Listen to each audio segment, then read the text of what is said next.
¿viste? Y cosas por el estilo. Ahí está. Gracias, Yami. Pero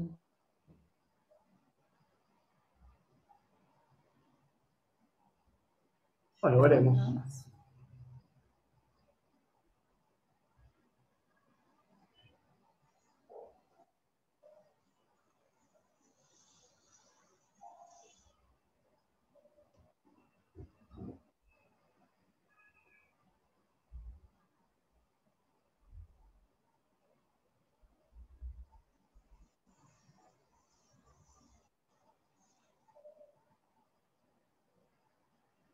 Bueno, vos decime cuando quieras que Y hacemos mirá, así. no sé qué decirte.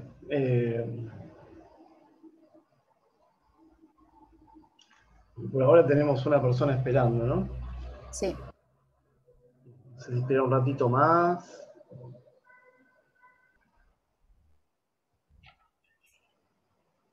Ahí va.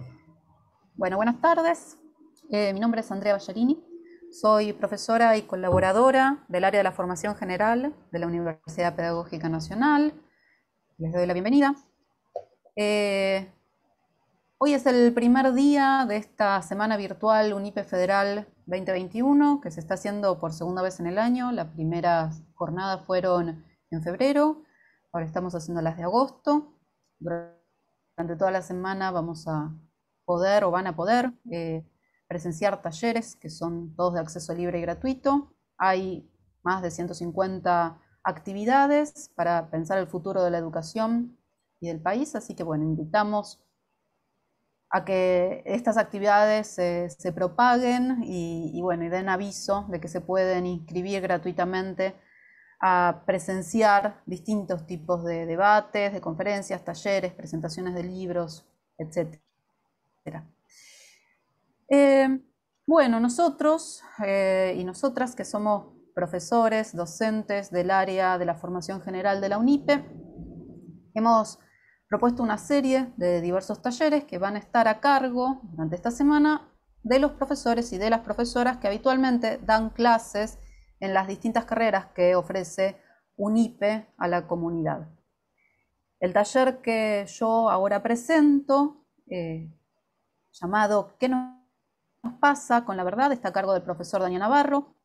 Daniel nació y vive actualmente en la ciudad de Buenos Aires. Es egresado de la carrera de Filosofía y Letras de la Facultad, perdón, de Filosofía de la Facultad de Filosofía y Letras de la Universidad de Buenos Aires. Es allí donde se formó como profesor de filosofía, aunque, como muchos de los que cursamos allí, cree que su formación como tal también ha dependido de los espacios marginales que allí ha habitado. Desde el año 2007 se desempeña como profesor de filosofía en distintos colegios secundarios, como también en institutos de educación superior. Dicta clases de sociedad y Estado en el CBC de la UBA y desde el año 2021 dicta seminarios de filosofía en la UNIPE. Piensa que no es tan sencillo delimitar el campo de sus intereses, aunque podría decir que le interesan los bordes entre la filosofía, la poesía, el arte y la política. Le gusta mucho el cine y considera que últimamente hay cineastas que piensan mejor que muchos y muchos filósofos. También le gusta nadar y leer a Kierkegaard. Así que Daniel, todo tuyo. Bueno, gracias Andrea. Bueno, gracias Jessica y Emilio por sumarse. Somos pocos, pocas, así que bueno, seguramente bueno, venga bien cambiar un poco la dinámica que tenía pensado y hacerlo menos expositivo y eh, más conversado, ¿no? Un poco esta pregunta que abro y que le da título bueno, al encuentro, esta charla tiene que ver con bueno, qué nos pasa con la verdad, ¿no? Y la idea es, por supuesto, digamos, tratar de darle algún sentido, ¿no? Digamos, a esta pregunta. Yo creo que es una pregunta que abre al menos dos cuestiones, ¿no? O está atravesada por dos cuestiones. Si quieren una más histórica, y una, bueno, yo diría más contemporánea, más urgente, ¿no? Por un lado, bueno, la pregunta por la verdad es una pregunta que es intrínseca, ¿no? Intrínseca a la historia de la filosofía misma, digamos, ¿no?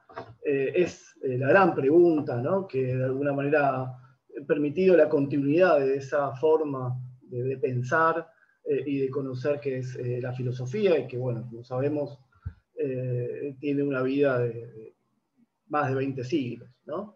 Eh, la pregunta por la verdad es la pregunta de la filosofía, sigue siendo, uno podría decir, la pregunta de la filosofía.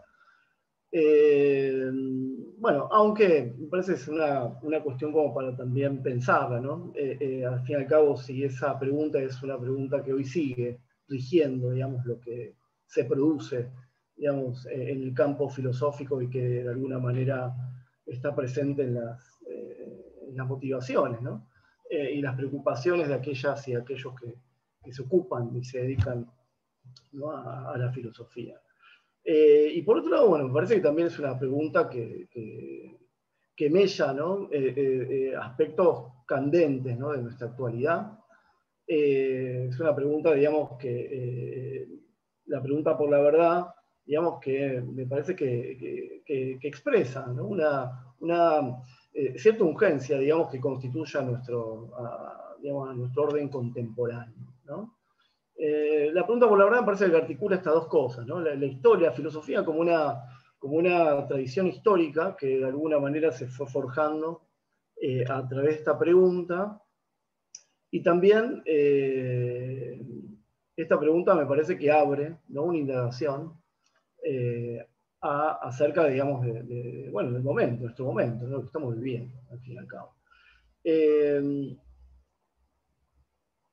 En ese sentido también la pregunta por la verdad me parece que articula otro problema que tiene que ver con estas dos cuestiones que mencionábamos, ¿no? La preocupación histórica por la verdad y la preocupación contemporánea por la verdad que es, y es aquello a lo cual quisiera tratar de ocuparme, que conversemos más, que tiene que ver con la relación entre la democracia y la verdad, ¿no? Que es una relación que, bueno, de hecho es aquello que también ha permitido, ¿no? El surgimiento, ¿no? Real, ¿no? Del discurso filosófico, ¿no? Si lo pensamos históricamente, ¿no?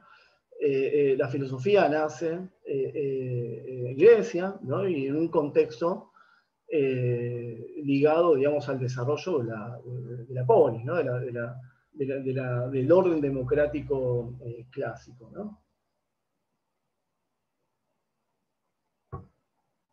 En este sentido, digamos, la pregunta por la verdad, o esta pregunta acerca de qué nos pasa con la verdad, parece que está bueno tratar de articularla en términos políticos y personales, ya, digamos, en términos de esta relación entre verdad y democracia, ¿no?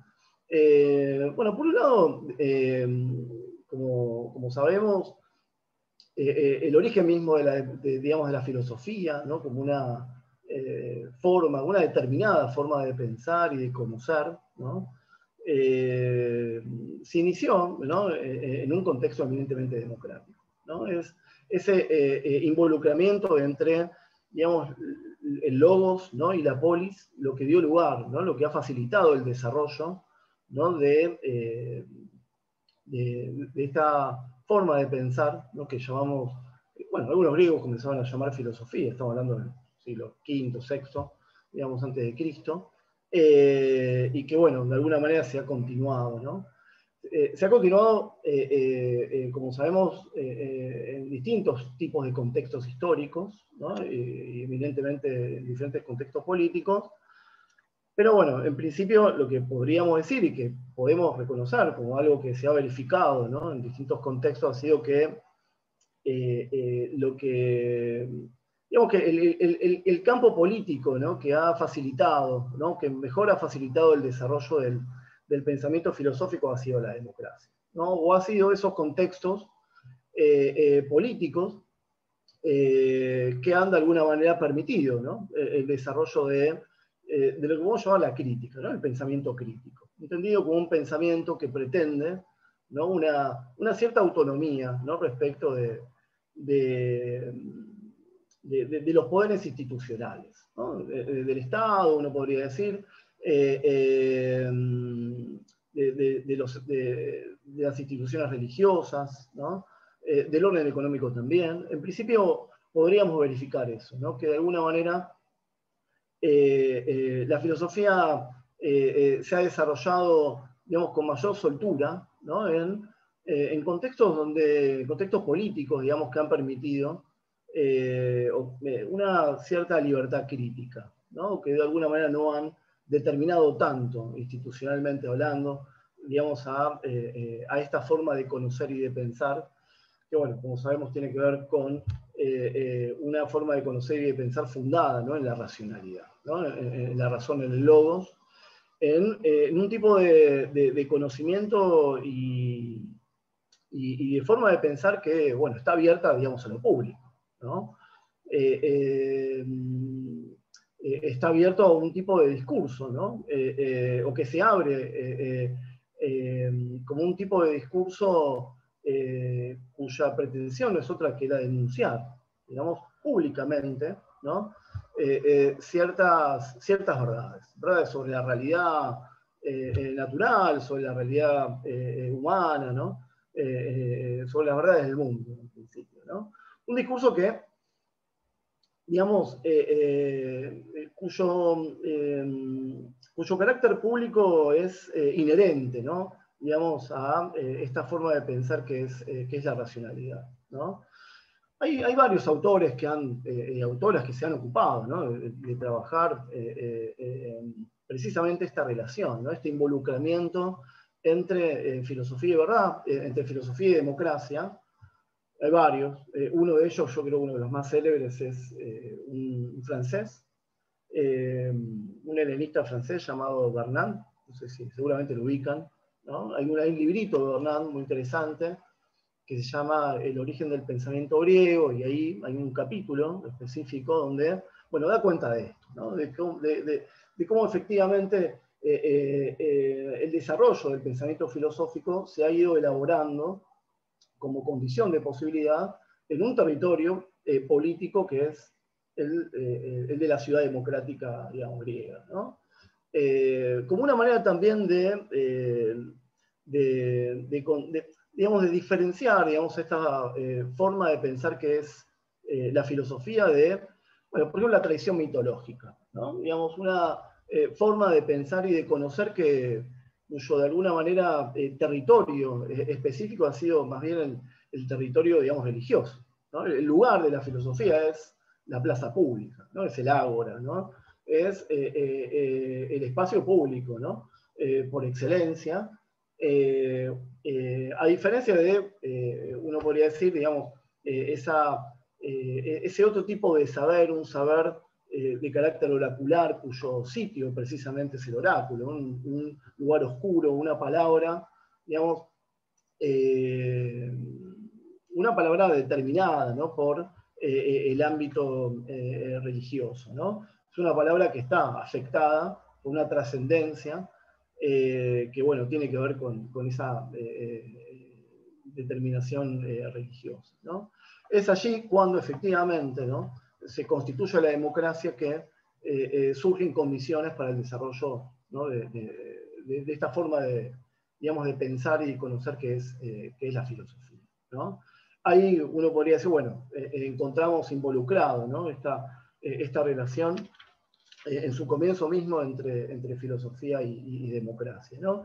Bueno, evidentemente el desarrollo de lo político, ¿no? En Occidente, bueno, ha ido, por supuesto, adquiriendo un derrotero que en algunos momentos ya ha permitido, ¿no? Desarrollo filosófico, otras veces lo ha inhibido, ¿no? No vamos a hacer una historia de ese vínculo, de ese derrotero, pero bueno, podemos evidenciar o podemos de alguna manera reconocer que allí donde ha habido cierta apertura democrática, ha prevalecido, ¿no? Se ha facilitado el discurso filosófico. Esa es una mirada, ¿no? Una mirada, digamos, que ha tenido, yo creo, bastante influencia, ¿no? En esta manera de entender el nacimiento de la filosofía y el sentido de la democracia, ¿no? Pero lo cierto es que yo creo que ahí hay algo como para revisar, ¿no? Y esta pregunta acerca de qué nos pasa con la verdad también tiene que ver con revisar estas determinaciones tan unívocas, ¿no? Tan carentes, yo diría, de conflicto entre filosofía y democracia, ¿no? Y un poco para abrir esta cuestión, me pareció interesante volver a un texto, ¿no? A un caso fundamental, que es un caso célebre que conocemos, que es el caso de Sócrates, ¿no? Y puntualmente el caso de la muerte de Sócrates, ¿no? Tal como la conocemos, digamos, a través del testimonio de Platón, ¿no? De la apología de Sócrates de Platón, ¿no?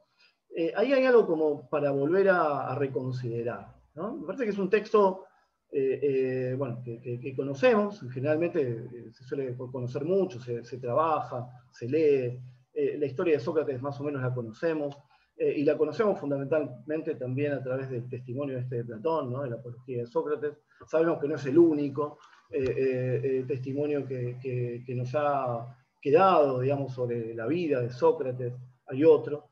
Que me parece que es un texto, digamos, que hay que revisitar cada tanto, y que a mí me interesa hacerlo tratando de, bueno, un poco de poner en tensión, ¿no?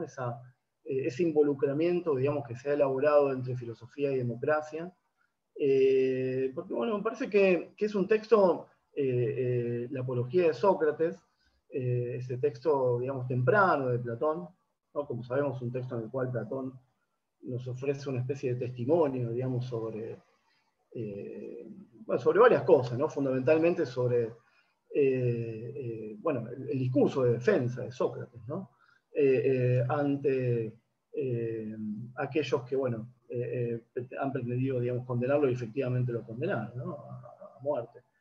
La muerte de Sócrates me parece que expresa un acontecimiento, digamos, que hace visible algo que, bueno, en esta tradición, digamos, que ha ligado tan fuertemente, ¿no? Filosofía y democracia, no se ha considerado, yo creo, suficientemente, quizás porque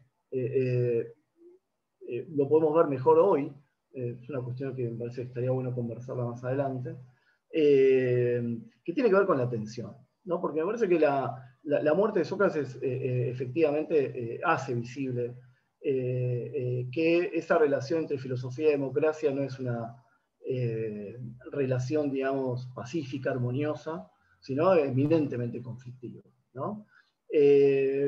Y que me parece abre una paradoja, ¿no? Una paradoja que, bueno, creo que no se ha resuelto en época de Sócrates y no está resuelta en nuestra época. Por eso me parece que es un texto que tiene una cierta vigencia, ¿no?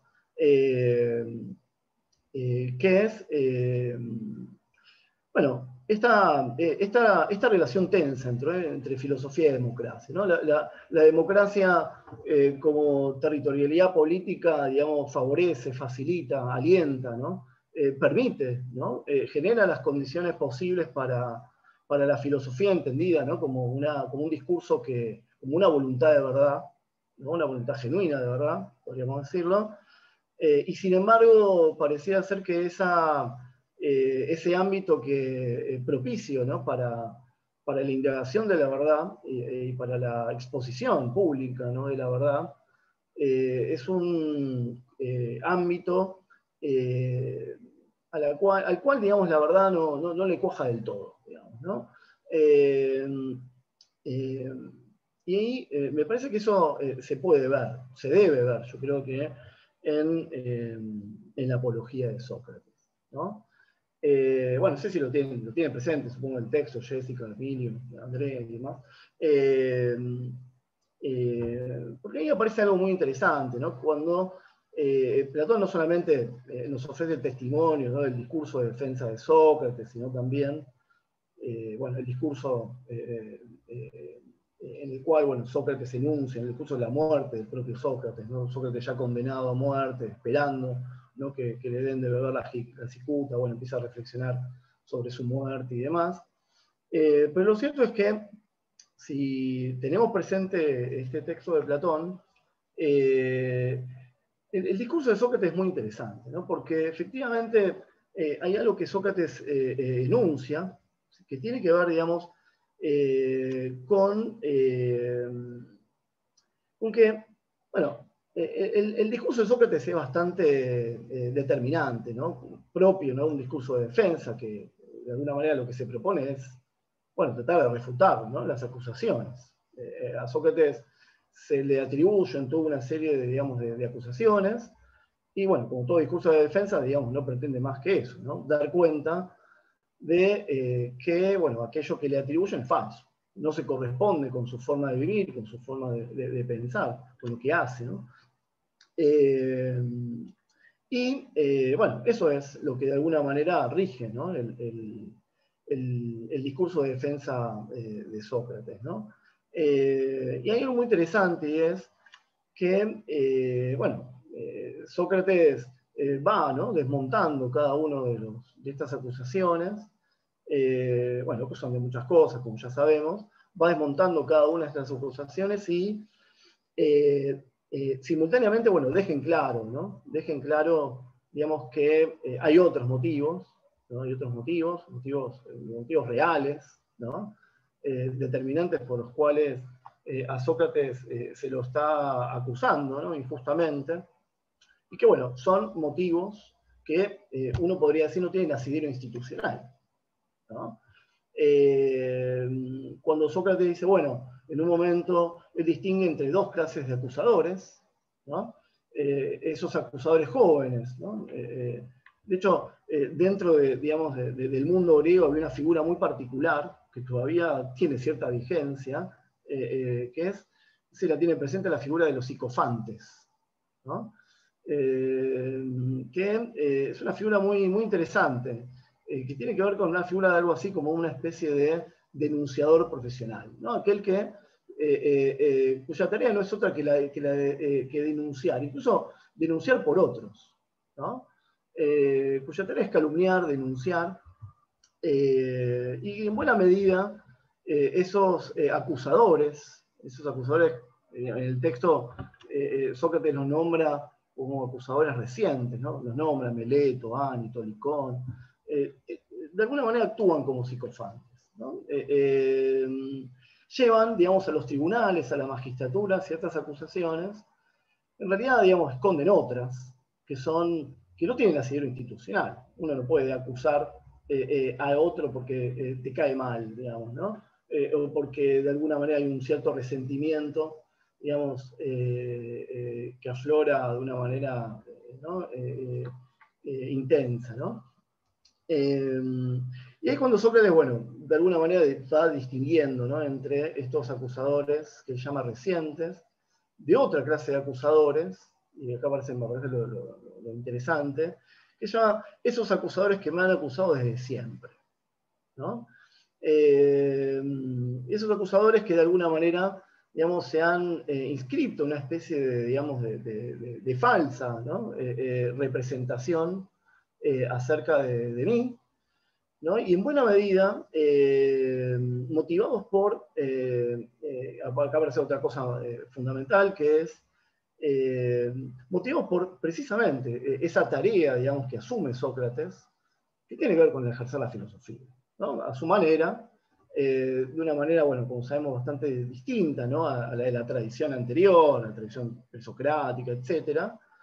Pero que en buena medida tiene que ver, digamos, con exponer verdades, ¿no? Verdades éticas, al fin y al cabo, cuando, bueno, Sócrates encara esa tarea que él asume como una especie de mandato divino, etcétera, etcétera, etcétera, y que tiene que ver con esto de, bueno, demostrar, digamos, que ciertos ciudadanos, ¿no?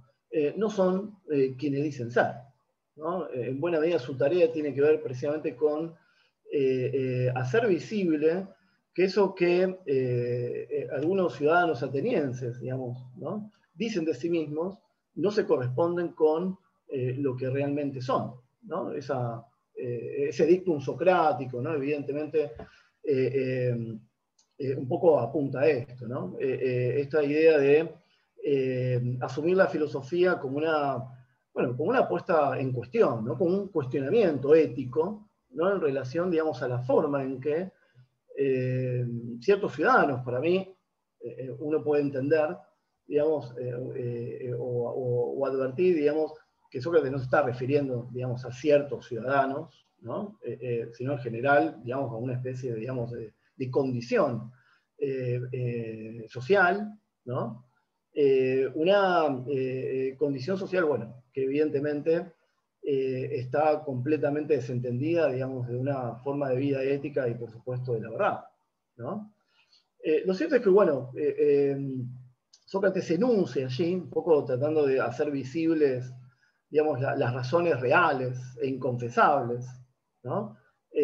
Por el cual lo están acusando, digamos, y por el cual Sócrates sabe perfectamente que diga lo que diga, ¿no? Que refute, que aun cuando refute, digamos, esas acusaciones, su condena a muerte es inexorable, ¿sí? Que bueno, las razones reales por las cuales lo van a acusar, lo están acusando y lo van a condenar injustamente, tiene que ver, digamos, con un profundo resentimiento, ¿no? Con ese profundo odio, esa profunda enemistad, digamos, que dice Sócrates, me fui ganando al, bueno, conversar, ¿no? Al dialogar con estos distintos ciudadanos, que de alguna manera los fui examinando, ¿no? Hay una cuestión digamos, de asumir la filosofía como un examen, como una examinación, como una manera de cotejar, digamos, bueno, al fin y al cabo, digamos, la manera en que uno vive, la manera en que se vive, digamos, ¿no? En términos también sociales y políticos, ¿no? Y ahí aparece también claro, un poco la pregunta es, eh, bueno, ¿cuál es el problema? ¿No? Porque un poco lo que aparece allí tiene que ver también con esto de una cierta extrañeza, ¿no? Yo no sé si esa extrañeza es una especie de inocencia, yo creo que no hay algo inocente, digamos, como inocente en el planteo de Sócrates, pero sí, digamos, se abre ahí como una extrañeza, que me parece es un poco esa paradoja, ¿no? Entre rey y democracia que se experimenta, ¿no? El propio Sócrates al encontrarse con estos ciudadanos y al exponerles la verdad, ¿no? No son quien dicen ser, ¿no? Y dice Sócrates, bueno, conversando con ellos, les he demostrado que no son quienes dicen ser, que no viven de la manera en que dicen que viven, ¿no? Y me fui ganando la enemistad, no solamente de cada uno de estos ciudadanos, sino también de todos sus amigos, dice, ¿no? Me fui ganando la enemistad de todos ellos, ¿no? Un poco la pregunta digamos, que abre, ¿no? Yo creo, este texto, la cuestión irresuelta, ¿no? Que abre, digamos, la apología de Sócrates en este aspecto puntual tiene que ver, digamos, con esa tensión, ¿no? Con ese carácter no bienvenido de la verdad, ¿no? De hecho, es interesante cómo lo plantea Sócrates, porque él se asume como una especie de amigo de la política, ¿no? Amigo, digamos, de la democracia, en el sentido de que su tarea, que tiene que ver con la tarea digamos, de decir la verdad ética, ¿no? De generar condiciones propicias, bueno, para de alguna manera eh, eh, abrirse a una reflexión crítica respecto de la vida práctica, ¿no? Respecto, digamos, de conducirse con justicia, ¿no? Con virtud, digamos, con consideración respecto bueno, del orden común, ¿no? Del orden comunitario, ¿no? Se encuentra, digamos, con estas respuestas, que son respuestas que evidentemente han dado lugar a un profundo rechazo respecto de la verdad, ¿no? También es cierto, digamos, que la muerte de Sócrates se da en un momento, digamos, de crisis, ¿no? Del orden democrático, ¿no? Parece que la muerte de Sócrates expresa esa profunda crisis por la cual en ese momento estaba atravesando, ¿no? La democracia ateniense, y que se termina de quebrar en buena medida con la invasión macedónica y demás. Eh, que tiene que ver con esto, ¿no? Con esta tensión, ¿no? Entre democracia y verdad. Parecía ser que, digamos, ante la experiencia de Sócrates, hay algo que se torna inasimilable, ¿no? Para la posibilidad de la vida democracia, digamos, para la vida democrática, que es que hay ciertas verdades que efectivamente no se pueden enunciar, digamos, ¿no? Ciertas verdades que son intolerables, ¿no? Eh, para el orden democrático. Bueno, para una democracia que uno podría decir, digamos, no verdadera o no realizada, ¿no?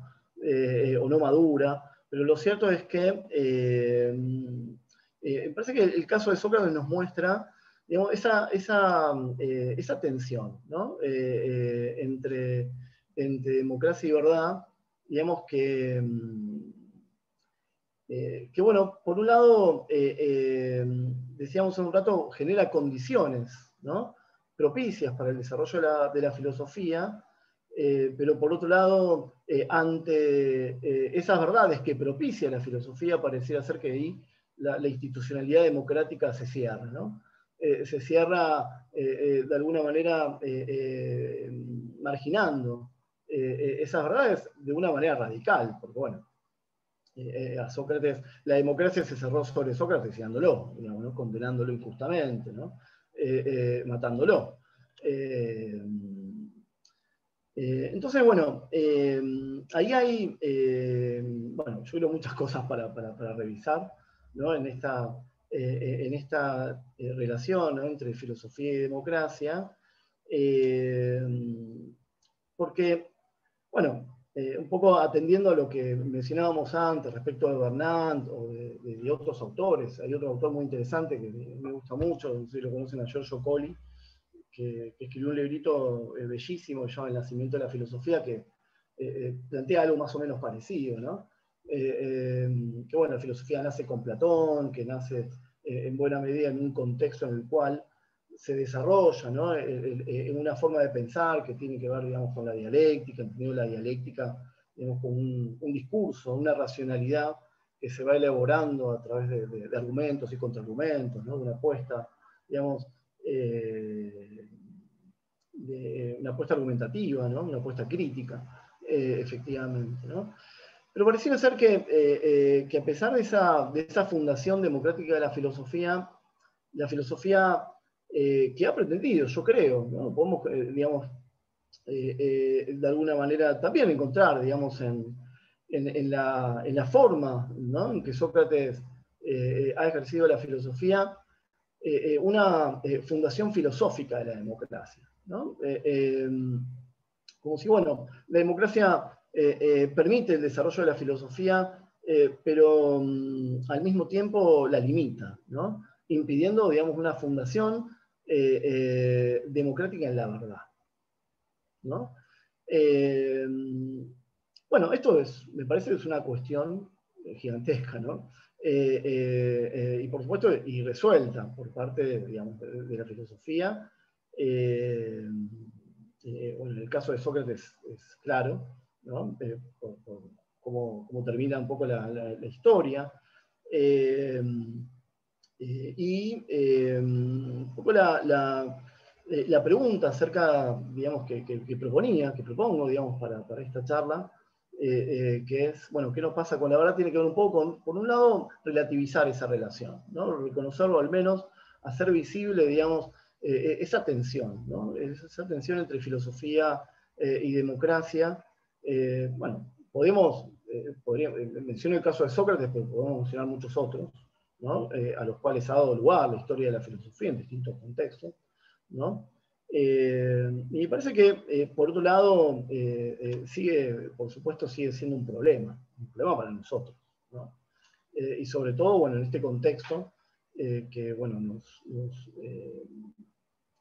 toca vivir, digamos, de neoliberalismo y pandemia, ¿no? Las dos cosas juntas, que habría que ver si hay una conexión interna entre ambas, pero bueno, lo cierto es que también hay una cierta urgencia, ¿no? En esta tensión, ¿no? En cómo atravesar, digamos, o habitar esta tensión entre bueno, verdad y democracia, o filosofía y democracia, en nuestro contexto contemporáneo, ¿no? Digamos, para historizar un poco, hay otro acontecimiento clave que yo creo que es fundante, ¿no? De la urgencia de nuestra época, digamos, que tiene que ver con Nietzsche, ¿no? Que tiene que ver con, bueno, con Nietzsche, digamos, su forma de vida y su obra, ¿no? Pero fundamentalmente, digamos, con eso que él nombra, ¿no? Con la expresión, esa célebre expresión, ¿no? Que es de la muerte de Dios, ¿no? Cuando Nietzsche le anuncia, ¿no? En ese parágrafo del loco de la linterna en la ciencia jovial, ¿no? Hay un fragmentito muy conocido, seguramente lo conozcan, que es ahí donde Nietzsche, digamos, enuncia por primera vez la idea, ¿no? Esta frase de Dios ha muerto, ¿no? Que bueno, yo creo que enuncia precisamente esa, digamos, en cierto sentido, digamos, uno que enuncia otro aspecto, ¿no? De esta tensión entre verdad y democracia. Porque, bueno, una de las formas de abordar, ¿no? La muerte de Dios tiene que ver también con asumirla como la expresión de aquello, digamos, que Nietzsche estaba entreviendo, ¿no? Como condición histórica que estaba de alguna manera constituyéndose y que tiene que ver con la cuestión del nihilismo, ¿no? La muerte de Dios es una forma de nombrar el advenimiento de una época nihilista, una época para la cual de alguna manera la verdad ya no tiene asidero, ¿no? No hay fundamento, ¿no? Para la vida colectiva.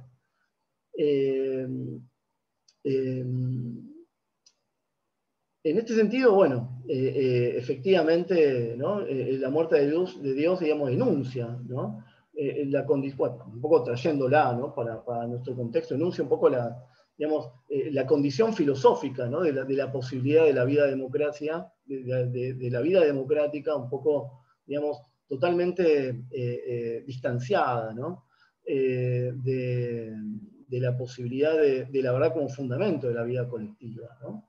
Ya no hay forma de reconocer algún fundamento indiscutible, ¿no? Que de alguna manera oriente, le dé un horizonte, ¿no? a la vida colectiva, ¿no? Porque, bueno, la muerte de Dios de alguna manera está también ligada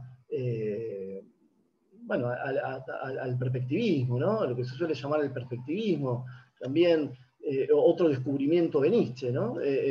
Bueno, por supuesto que tiene que ver, digamos, con el nihilismo, con la idea de que, bueno, no hay ser, ¿no? Hay interpretaciones.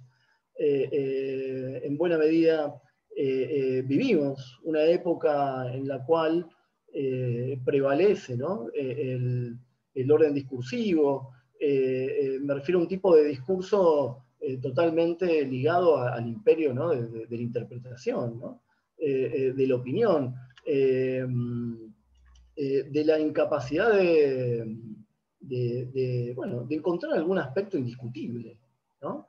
Que, como decía antes, que nos arraigue en un horizonte que dé condiciones a la vida colectiva, ¿no?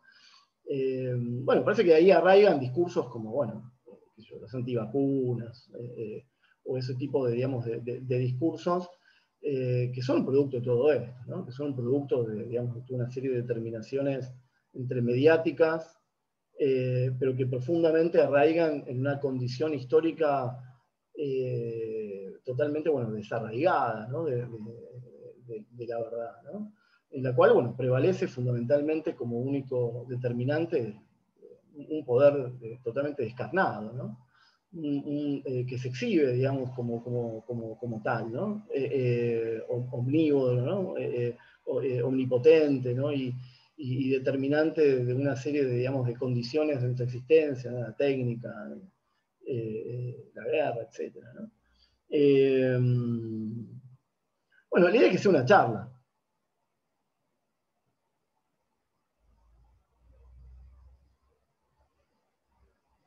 A mí Hola, ¿cómo están? Dale, ¿Todo Jessica, ¿cómo bien? estás? Bien, ¿vos? Bien. Bueno, no esperaba que seamos pocos porque estoy estudiando en el primer año del profesorado, así que venía más de oyente que de charla, digamos. Dale. Pero nada, me Bueno, pareció re interesante todo lo que estabas contando. Eh, Me gusta mucho la filosofía, yo igual estudio licenciatura en psicología, pero bueno, tengo filosofía porque también me avala el profesorado dar esa materia y está bueno esto, ¿no? Cómo poder traerlo a la realidad, que eso es lo que yo pienso el día que tenga que ponerme frente a los alumnos de secundaria, sobre todo los adolescentes, y cómo poder traer todas estas cuestiones a la realidad inmediata de cada uno. Porque tengo hijas adolescentes y bueno, estos cuestionamientos están todo el tiempo. Bueno, a ver, pero ¿quién tiene la verdad? O sea, estos discursos sofistas, ¿no? Poder estar ahí para cuestionarlos y pensarlos y fomentar esto del pensamiento crítico, sobre todo en la adolescencia, que me parece fundamental. Aparte, por eso digo, me gustó lo que dijiste de Nietzsche porque no lo tengo como muy, o sea, si bien yo leí algunas cosas sobre él, todavía no lo vi en profundidad en el profesorado, pero estaba buena ahí la analogía que hiciste con Sócrates. Gracias, la verdad que, sí, yo bueno, creo que, bueno, que ahí hay una relación real, digamos, no estoy inventando nada, creo, digamos, que tiene que ver un poco con este problema también, ¿no? Un poco, digamos, leyendo de este lugar, ¿no? O teniendo presente de este lugar, de este problema, ¿no? La apología de Sócrates, bueno, al fin y al cabo, digamos, lo que termina condenando a Sócrates es una sociedad para la cual la verdad no es tan relevante, ¿no? Digamos, la verdad digamos, digamos como reconocimiento de ciertos fundamentos determinantes para la vida colectiva, ¿no? Digamos, de hecho, ahí en la apología hay algo interesante que también menciona Sócrates cuando se refiere, hace una especie de crítica de la riqueza, ¿no? Y dice, bueno, algo así como, bueno, generalmente tienen por menos lo que vale más, ¿no? Tienen por menos lo que vale más. Prefieren la riqueza, el honor, ¿no? Digamos, las apariencias, ¿no? Las apariencias, bueno, una vida arraigada en un fundamento colectivo, digamos, ¿no? Que necesariamente debe ser una verdad, fundarse en una verdad política, digamos, ¿no? Parece que, por supuesto, cambiando lo que hay que cambiar, ¿no? En un contexto completamente diferente, históricamente hablando, ¿no? La cuestión digamos, del planteo de Nietzsche también tiene que ver un poco con esto, ¿no? Digamos, un poco con advertir el advenimiento digamos, de una forma diferente, ¿no? Del desprecio a la verdad. Yo diría más radical, ¿no? Más radical en el sentido de ni siquiera, digamos, hay más radical en el sentido de que ese mundo nihilista, ¿no? Es un mundo, digamos, que no es que desprecie la verdad, ya no la reconoce como tal, ¿no? No, le quita, digamos, realidad, ¿no? Hay una especie de, digamos, de desplazamiento mucho más radical ahí, ¿no? Y en ese sentido, bueno, parece que abre, ¿no? Una indagación Nietzsche, un poco en la que estábamos, creo, ¿no? Podríamos decir también, digamos, que nuestra sociedad no es una sociedad a la cual la verdad le agrade, digamos, ¿no? Al fin y al cabo. Por un lado, bueno, por la cuestión del poder, claramente, digamos, también si vamos a la apología, Sócrates, digamos, tiene bien en claro, digamos, que poner en cuestión, ¿no? Que discutir a esos ciudadanos reputados, ¿no? Parte del status quo, etcétera, evidentemente es una manera, digamos, de cuestionar, digamos, el establishment, ¿no? El poder establecido o algo así. Pero en el caso, digamos, del planteo de Nietzsche hay algo más radical, ¿no? Yo creo que es, de alguna manera, el reconocimiento de la ausencia, ¿no? de certeza, ¿no? Un mundo forjado, ¿no? Fundado en los sin fundamentos, ¿no? Bueno, me parece que es un gran problema en todo sentido, pero también para traer un poco la reflexión acerca de esta tensión, ¿no? Entre verdad y democracia, ¿no? Bueno, ¿qué nos pasa con la verdad? Digamos, ¿o qué pasa socialmente cuando se enuncian ciertas verdades, ¿no? ¿Qué nos pasa Sí, socialmente hablando, ¿no? también pienso, ¿no? Se me viene a la cabeza que estamos en una etapa que estamos derribando muchas construcciones sociales. Entonces, también se está cuestionando mucho a esta verdad legitimada, digamos, en algún punto que nos construimos nosotros y que hoy nos estamos deconstruyendo en un montón de cosas. Entonces, estamos como en una época donde la verdad está ahí, se la cuestiona todo el tiempo. Y como vos decís, la democracia abre, o sea, da apertura a todas estas discusiones, pero también limita, ¿no? Y le pone como en algunos puntos nos frena seguir indagando, o bueno, esto sí, pero hasta acá, ¿no? Esto no, o esto un poquito. Y también no lo pensaba con estas construcciones sociales. Sí, sí, totalmente. Sí, total. Daniel, ¿se escucha? Sí, perfecto. Bueno, me interesó muchísimo el planteo porque por esta relación que vos proponés como fundante entre democracia y filosofía, verdad filosófica, al menos desde el origen de la filosofía. Porque en términos históricos, precisamente como vos decís, hay muchas variaciones, y en el caso de la filosofía de la Ilustración sería precisamente todo lo contrario, ¿no? Ese fundamento estaría negado en la medida en que la filosofía de la Ilustración se produce durante el antiguo régimen, durante la monarquía absolutista, que, digamos, impide cualquier idea, digamos, de democracia. Y, esa filosofía es altamente, digamos, cuestionadora, altamente crítica, de acuerdo a algunas lecturas, concluye en la Revolución Francesa.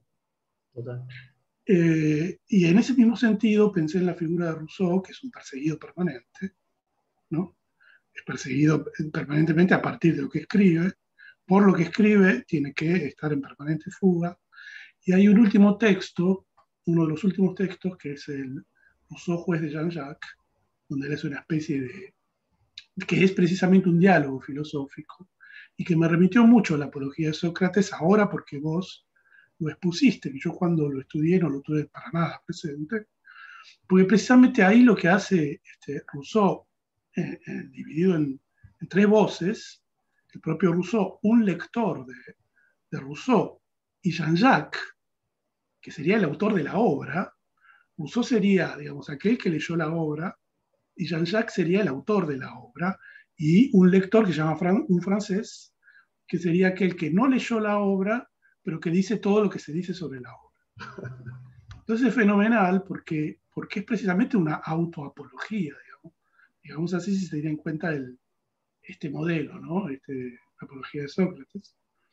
Y precisamente lo que plantea ahí es la acusación, digamos, a los perseguidores digamos, Rousseau cree que está siendo víctima de un complot universal, internacional, y entonces los acusa a ellos de no ser lo que son, ¿no? En el mismo sentido que vos mencionaste Claro. respecto de esos ciudadanos en la apología de Sócrates, y los acusa de aplicar con él, digamos, aquello mismo de lo cual lo acusan al propio Rousseau. Claro. Entonces es bien interesante ese modo en que la propia filosofía de ilustración piensa la filosofía, digamos, griega, en cierto modo, ¿no? En ese punto. Y por otro lado, respecto de la actualidad, digamos, de la cuestión de la verdad, me parece que ahí es un asunto que hunde sus raíces, evidentemente, digamos, a partir del momento nietzscheano, se podría decir, ¿no? Precisamente porque la propia filosofía de Nietzsche es la que fundamenta cierta filosofía postestructuralista, como la Foucaultiana, que tiene precisamente hay un tomo de las clases donde él trabaja sobre la cuestión de la verdad en la filosofía antigua griega y donde pone en cuestión el modo en que esa verdad se articula como pensamiento filosófico y cómo se articula marginando precisamente el tipo de razonamiento sofista, que es una verdad que se articula y se vuelve, digamos así, hegemónica, eliminando otros modos de razonamiento, que sería precisamente el de los sofistas, ¿no? Entonces esa es una perspectiva propiamente post-nietzscheana del momento de la verdad clásica, por decirlo así, Claro. Y que sería posible pensar, digamos, como parte de nuestra propia época, en el sentido precisamente del cuestionamiento de la verdad o de la ausencia de verdad, digamos, ¿no? Y en Sí, me términos parece políticos, que sí. ahí lo preocupante es cómo de alguna manera el orden democrático, ¿no? Contemporáneo, digamos, le ha dado la bienvenida, ¿no? Digamos, ha habido como una especie de recepción favorable, ¿no? A esta ausencia de la verdad, ¿no? Reivindicando, digamos, que la democracia contemporánea es una democracia, digamos, abierta, ¿no? A la discusión, al debate, a la interpretación, ¿no? Digamos, a la libre opinión. Bueno, Pero en un contexto terrible, digamos, ¿no? Un contexto real terrible, ¿no? Y ahí hay algo como muy potente, ¿no? Me parece, digamos, en esa manera, digamos, de darle la bienvenida, digamos, ¿no? sí, Democráticamente a la ausencia de la verdad, ¿no? En sí, por función un lado a eso, lo que arrojó el mundo contemporáneo, que es claro, por un lado eso, pero por otro lado hay como muy complejamente en las sociedades políticas contemporáneas un, una orientación, digamos así, deliberada de la opinión en términos propiamente políticos para que tenga efectos en términos de poder, ¿no? La claro, orientación de la opinión, digo, pongamos el caso de Macri, o el caso de Trump, o el caso de Bolsonaro, que son presidentes porque se orienta deliberadamente la opinión en términos bien concretos, es decir, Facebook vende la información que tiene de los usuarios a Cambridge Analytica. Cambridge Analytica hace la operación por la cual determina cuáles son los usuarios influenciables, que son los más indecisos, y orientan la opinión política en función del candidato que contrata a Cambridge Analytica. claro. Entonces, y bueno, después toda la operación que tiene que ver también con la corporación judicial y con la corporación mediática, claramente, digamos, orientan una opinión mayoritaria que se puede pensar en términos de verdad, digamos, ¿no? Al menos para aquellos que comparten esa opinión. Digo, es una cuestión para pensar mejor, pero Sí, total. ahí aparece algo interesante.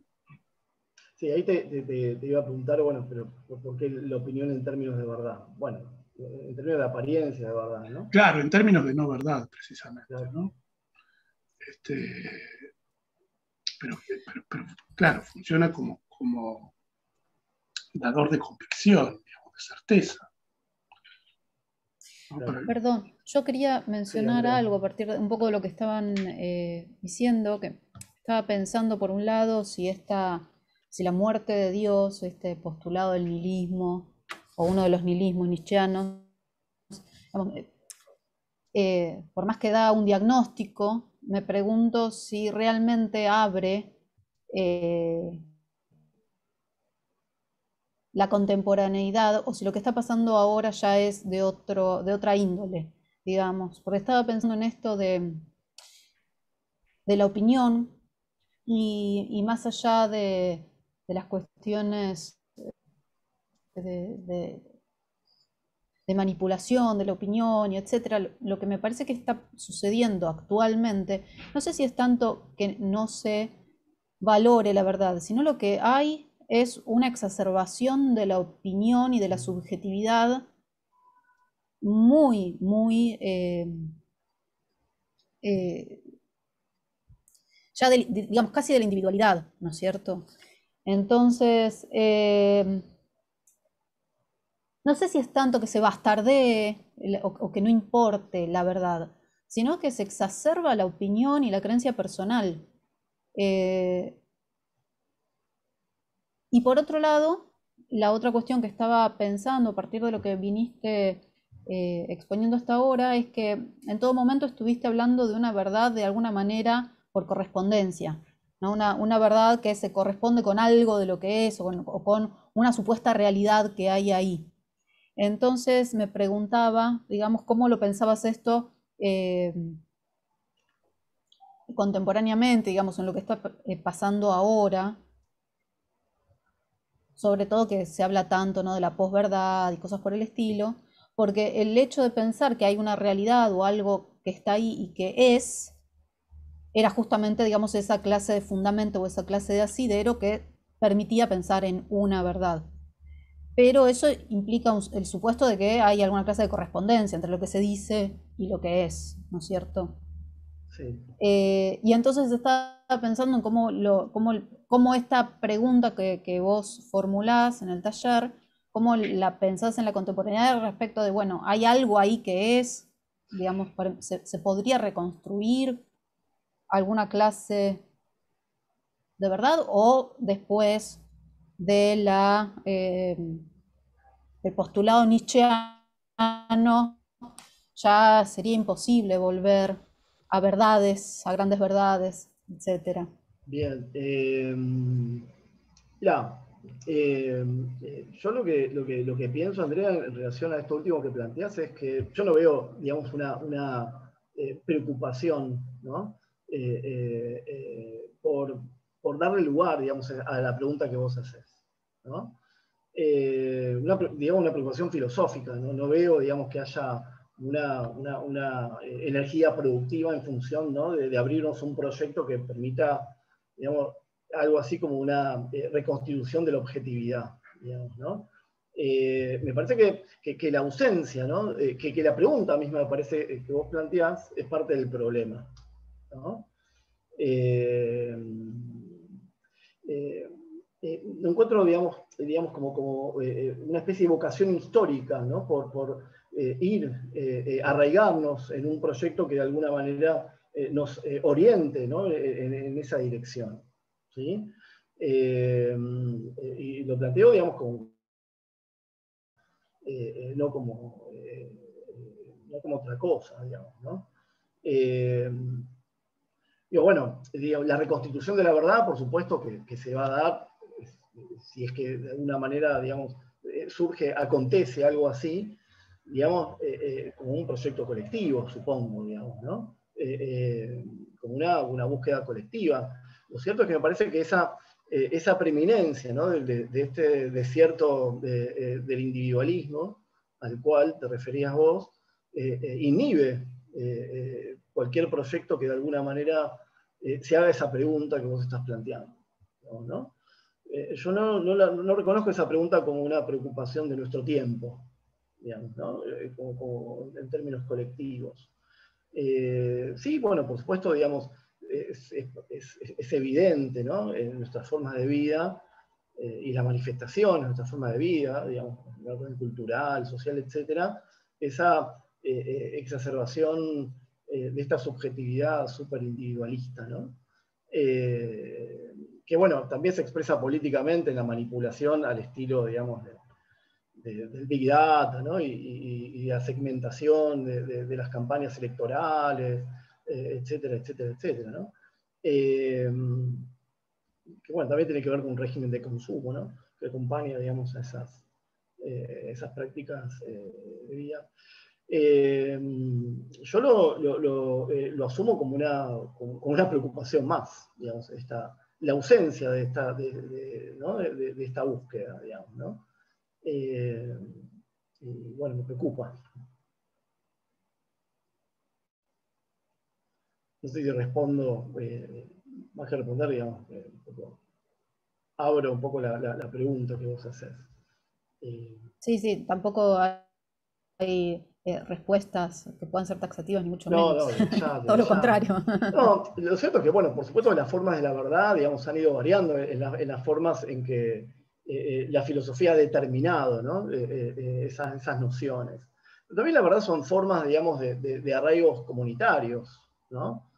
Son indiscutibles, ¿no? Quiero decir, digamos, cuestiones como la justicia, la igualdad, no sé, la virtud, que de alguna manera repone lo que contabas, Emilio, de Rousseau, o de este último Rousseau, ultra perseguido y demás, ¿no? Ahí hay como fundamentos que son indiscutibles, ¿no? Y me parece que esta democracia sin verdad abre a la discusión infinita, digamos, ¿no? Y, digamos, no es que esté mal la discusión, al contrario, digamos, ¿no? Pero el problema es cuando no hay una orientación, ¿no? de esa discusión en lo real, digamos, ¿no? Que puede ofrecer, digamos, esos indiscutidos. Ahí precisamente en ese texto de Rousseau está puesta, Rousseau lo que hace es defenderse afirmando que sus propios textos deben leerse de acuerdo a una hermenéutica que es propia de la época clásica, que es la intención del autor. Si se reconoce la intención del autor, ahí está la verdad de los textos, de lo que los textos efectivamente plantean ante la distorsión que hacen los enemigos de sus propios textos, ¿no? Y ante la mala lectura. Pero el mismo proceso, digamos, de defensa que Rousseau hace de la intención del autor pone en crisis esa misma hermenéutica y pone en evidencia que no hay texto que no se abra infinitamente a la interpretabilidad, digamos así. O sea que en Rousseau ya habría, en este sentido, un momento pre-nietzscheano, ¿no? Pero Rousseau ya está planteando ahí que todo discurso, digamos así, está abierto a la infinita interpretación. Claro. Y que, en consecuencia, la verdad no está alojada en el propio discurso, digamos así, ¿no? Claro. Sino que se disemina, en cierto modo, en todos los lectores. O les lectores. O les lectores. No, y me quedé pensando en algo más. También quizás habría que pensar de qué clase de democracia, ¿no? ¿Qué es la democracia? ¿De qué hablamos cuando hablamos de democracia, ¿no es cierto? Porque claramente, porque me quedé pensando a partir de esto de las opiniones, de la subjetividad tan individualizada, etcétera, que quizás el tipo de democracia en el que se está pensando hoy, o que la gente, digamos, desde un punto de vista del sentido común, se mueve y practica y ejerce, también por culpa de las instituciones, ¿no es cierto? Las mismas instituciones democráticas, no solamente por pensar en los habitantes. Pero es un tipo de democracia plenamente liberal y que nada tiene que ver con la democracia antigua, comunitaria, ¿no es cierto? Entonces, digamos, pensando en esto que vos también decías, no veo una posibilidad de verdad en términos también de proyecto colectivo, claro, porque básicamente lo que está puesto en crisis en gran medida es lo colectivo. Total. Sí, sí, ahí totalmente. Sí, Emilio, dale. Digo, son democracias, las contemporáneas, completamente puestas en cuestión. en la medida misma en que se puede manipular la opinión de una manera tan evidente, no hay democracia posible. Porque efectivamente la gente no está eligiendo, digamos, libremente, sino que está eligiendo orientado en su elección, está eligiendo orientada en su elección.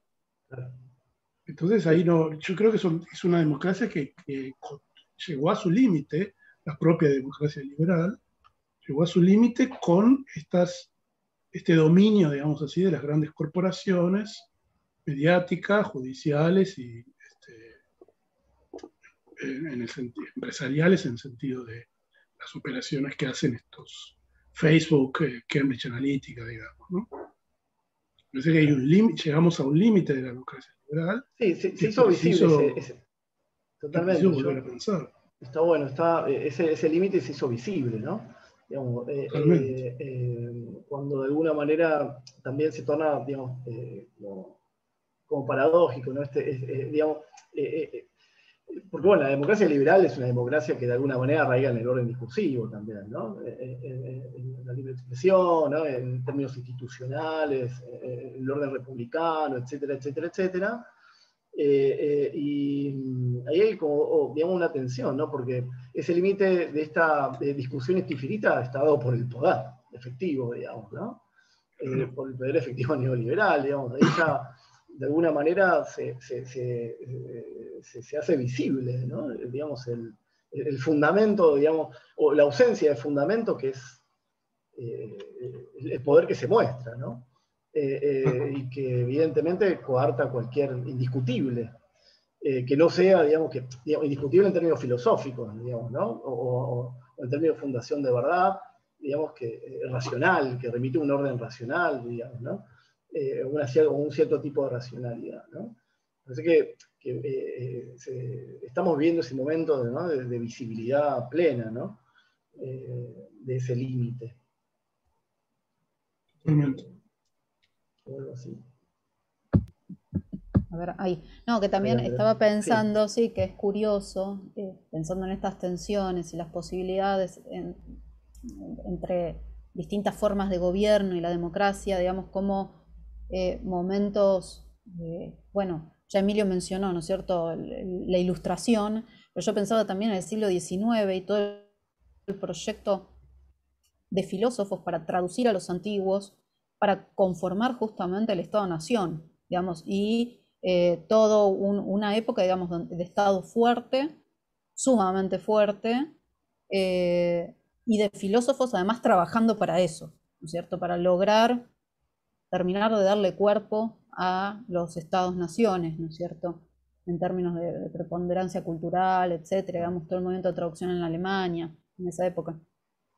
Y justamente no, digamos, lo cual les dio una explosión muy grande al pensamiento alemán, ¿no es cierto? Y entonces, bueno, no siempre, digamos, los momentos más fructíferos de la filosofía, o no necesariamente los momentos más fructíferos de la filosofía se han dado en momentos democráticos. No, seguro. Claro. El tema es, bueno, ¿qué pasa cuando efectivamente se constituye esa relación entre filosofía y democracia, ¿no? Lo que vos planteabas, Emilio, de la Ilustración, bueno, claramente se da en un contexto, digamos, no democrático, digamos, ¿no? Lo interesante, un poco trayendo el caso Sócrates, es la relación entre filosofía y democracia, ahí donde prevalece, digamos, una territorialidad democrática y cuál ha sido, digamos, las vicisitudes, ¿no?, democráticas con las verdades.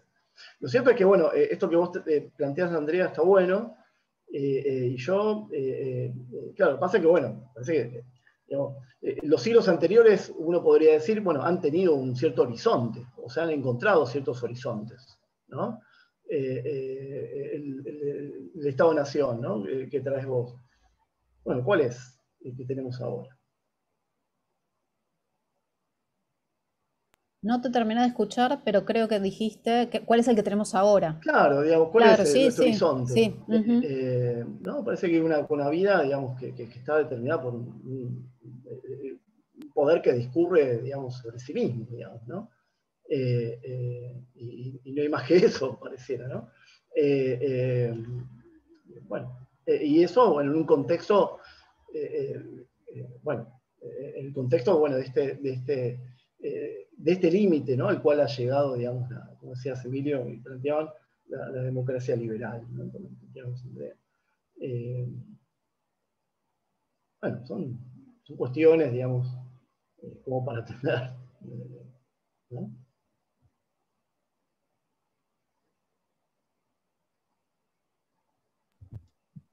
Así es. Así es. Bueno, no sé si quieren agregar algo más. Mi pretensión no fue dar una clase, ni mucho menos, ¿no? Bueno, más siendo los que somos. Bueno, básicamente la idea de tratar de, bueno, un poco de relativizar, ¿no? Esa relación, problematizar esa relación entre filosofía y democracia, que me parece que es interesante, digamos, en todo sentido, ¿no? También el campo educativo, ¿no? Al cual, y cotidiano, ¿no? Al cual antes, Jessica, te referías, que me parece que también es un campo fundamental, ¿no? En el cual se dirime, ¿no? Esta tensión, o estas tensiones. Bueno. Muchas gracias a todos por la charla. Gracias. Lindo escucharlos. Bueno, Gracias, Daniel. Bueno, Jessica, Emilio, muchas gracias por participar. Bueno, sepan que hay otros talleres el resto de la semana, martes, miércoles, jueves y viernes, muy interesantes también, sobre distintas temáticas, todas ligadas a la filosofía, salvo uno que es más de historia, que tiene que ver con las marcas, la memoria y el patrimonio histórico, pero después el resto son todos sobre temática filosófica. Así que si quieren hacerlo circular la información de que la gente, que es gratuito, que participen, siempre de 3 a 5 durante esta semana. Y bueno, nada, muchas gracias por su participación. Bueno, Gracias a ustedes por el tiempo. Hasta luego. Hasta luego.